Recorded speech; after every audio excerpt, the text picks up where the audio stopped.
Thank you, Sydney, for sharing. My name is Alicia Drais-Parrillo, and I am actually going to turn this over to my fantastic students to talk about. We originally thought we were doing this as a poster, but we switched course. So we're ready. So I want to turn this over first. I think Sydney's leading off and then Jessica's joining in. Both are going to grad school. You'll see why I say they're so awesome. So I'm going to be quiet. The reason I'm not sharing screen, by the way, is I am in a car between soccer games with youth sports. So I'm going to let them take it away. Hi, everyone. My name is Sydney Rohrbach. I graduated in May of 22 from Penn State University, just staying through my gap year to help out with this project. And Jess, if you want to go ahead. Oh, yeah. Hi, everyone. My name is Jessica Sunds. I'm in the same boat. I graduated last May from Penn State with my bachelor's in psychology with a focus in business. And I'm also in my gap year between grad school, but stayed along to help with this project because it is a passion of mine. So very excited to be telling you all about it today. So our study is looking at what students perceive from the syllabus and the importance of syllabi to communicate belonging and engagement. So kind of the story of how this came about is that we kind of were under the understanding that syllabi are the first thing that students are presented with when they enter a class. And so it's kind of like a clue in to see, are students going to feel like they want to stay in the class? Based on the assignments or the topics that are covered, are students going to feel comfortable participating? Are they going to be able to stay in it for all 15, 16 weeks? So that's kind of the first insight to a class that a student gets. And we thought that that was really important as far as trying to pick something to analyze a class, and thought that that would have a lot of student perception. So another component of this is that our psychology department here at Penn State had been working on trying to test diversity knowledge. And so they had like a benchmark goal that they wanted more students and more faculty to have like a better all understanding and knowledge of diverse initiatives and DEI, which is diversity, equity, and inclusion. So one of the first tests that they did for this was in 2015, 2016, and then they analyzed the same knowledge again in 2021, 2022. So to kind of parallel that, we built a study around comparing 2015, 2016 syllabi and 2021, 2022 syllabi, with the implication that there would be more diverse initiatives in the later years. So our driving questions here: is there a way to measure DEI initiatives in the classroom? Is there a difference in how these students perceive the syllabi? And are they even seeing it as effective? Are the things that we know to be DEI inclusive being responded to in the way that we hope they are? And are we doing enough for our students so that they feel like they belong, they feel like they can engage in the classroom and get the most out of a class that they sign up for?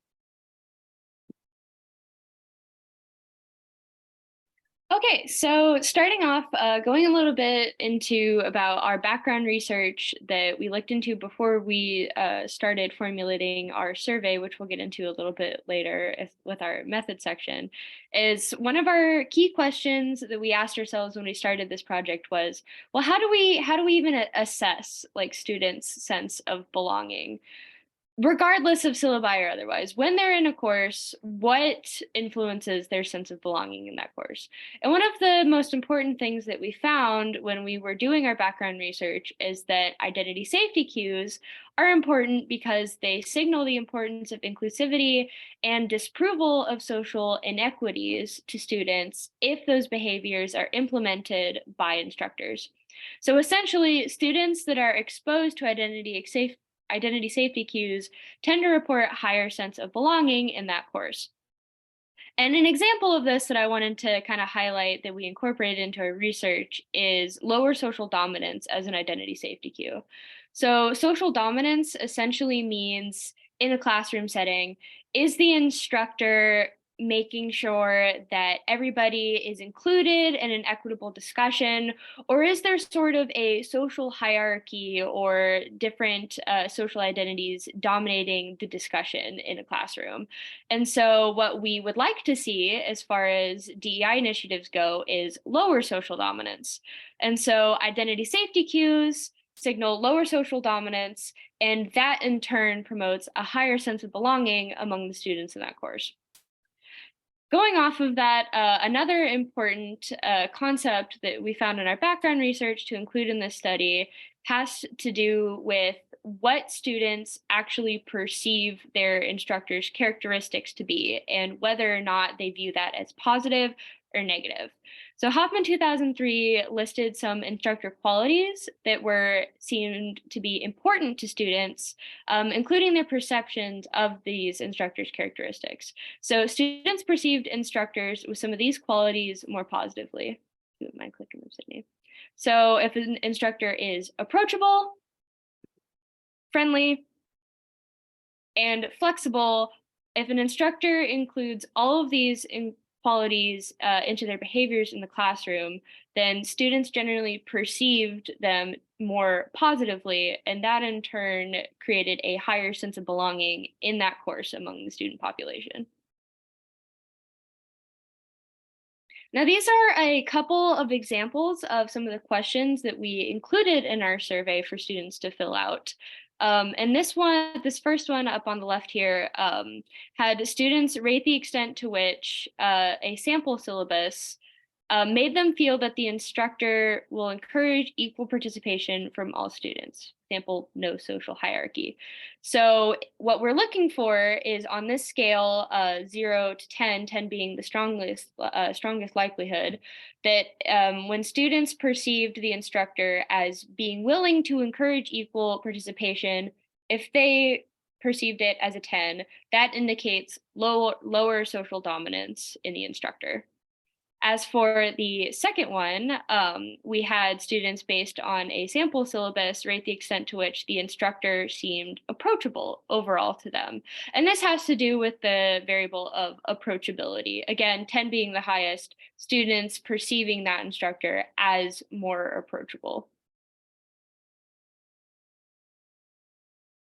Another one we have up on the right here is that students were asked to rate if the instructor would be understanding and flexible with students' problems and concerns. And I just put the 10 here because our scale from 0 to 10 got cut off on these ones. But this also indicates the flexibility that an instructor has. And students rating flexibility as higher on the scale would indicate a greater sense of belonging later on.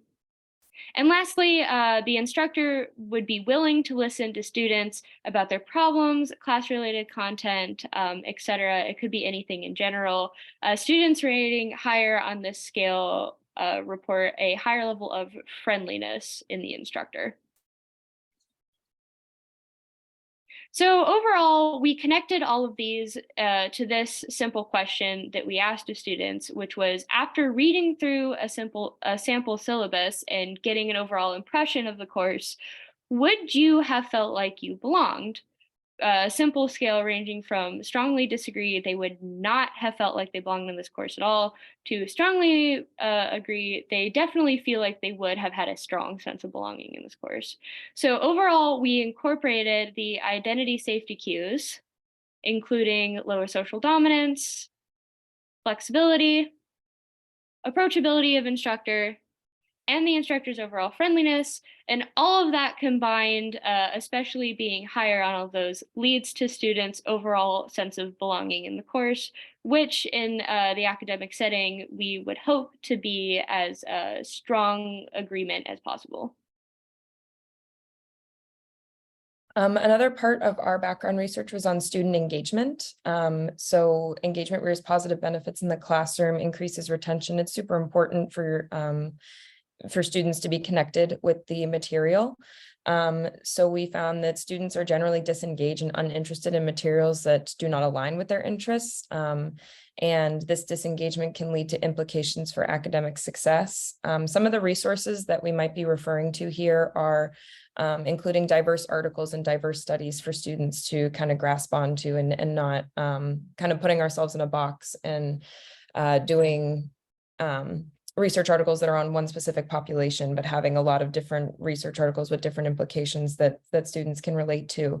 Another might be different assignments that are catered to interests, more about what a student wants to study, which is kind of a general baseline, so that students can be more engaged in their assignment and then be able to translate what they learned in that class later in life. Through this, they can expand their knowledge and help them retain information even beyond the classroom.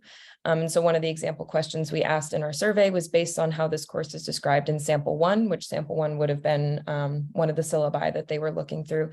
How enthusiastic would you be about the class, and how likely would you be to engage with the course? So kind of asking a twofold question here. How enthusiastic would you be about the course? How excited would you be about the material? Can you relate to the material? And would you even be comfortable enough to engage? Would you be willing to, participate in class and really connect with the material?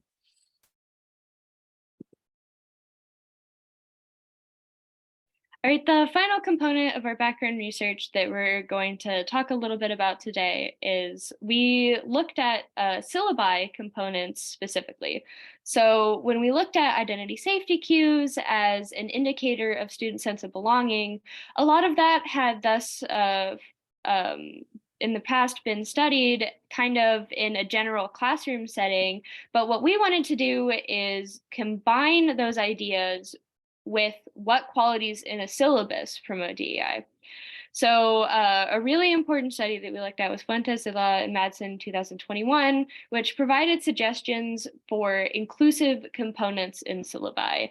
And that included everything from diversity and educational equity statements, a land acknowledgement, disability accommodation statements, acknowledgements of intersectionality, among others.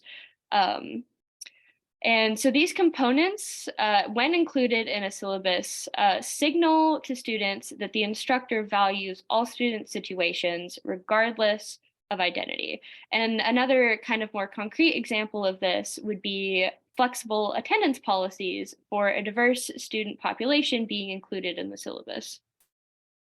If you wouldn't mind clicking for me, Sydney. So when it comes to an attendance policy, adding in flexibility with that, for example, there are religious holidays that could be observed by a very diverse student population that are not included on a university academic calendar. So they're not officially sanctioned days where students are allowed to be absent on those. However, if the instructor includes a flexible attendance policy in their course and in their syllabus, saying that students will not be penalized for missing days where there are specific holiday observances that are not included in the university calendar, then that signals to students of all sorts of identities that the instructor is going to value their identity and value their situation. And that will lead to a more inclusive and a happy, diverse student population. And last but not least, as far as syllabi components goes, is that it sounds very simple and kind of like a no-brainer, but syllabus tone plays a role in student perceptions. Students prefer syllabi that have a tone that is positive, humorous, and enthusiastic, in contrast to those that are kind of more strict, dry, and straightforward. If there is a more positive tone in the syllabus, then students perceive that as more inclusive, and they could potentially report a higher sense of engagement or belonging in that course. Going back to a couple of the example questions, I'll go through this really quick. The instructor being understanding and flexible with students' problems, concerns goes back to the idea of flexibility, and instructor seeming approachable has to do with tone. Very quickly, I'll go over our method. So our variables were broken up into kind of two sections of our online survey that participants filled out. We had them answer questions on background information about race and identity or ethnicity that were broken into people of color and white participants, as well as student identity, which were broken into traditional and non-traditional students. Later on in the survey, students were shown 2 sample syllabi. Whether or not it was a lower level or upper level course was random. And they saw 1 syllabus from the 2015-2016 academic year and 1 from the 2021 academic year. They were syllabi for the same course, only differing in the academic years. So the variables that we were looking at for these are general perceptions that students had of belonging at the university and overall course engagement. And then from the sample syllabi, we were looking at how they viewed the syllabus as inclusive, their belonging, their engagement, and the approachability depending on that specific core syllabus. So who took the survey? We had 306. I just want to let you know the timer did go off if you're counting your own time, but we have a cushion so you can go ahead and finish since we had someone not show up. All right, thank you. So we had 306 undergraduates in intro to psychology courses fill out our survey. And we had students of all different identities answer. We had 71.5% students that identified as white, 29% identified as people of color, and 37% identified as non-traditional. And non-traditional students in this sense includes a whole host of identities, including people of color, female students, first generation, international, students with disabilities, students that were parents, returning students, students that were either active duty military or veterans as well.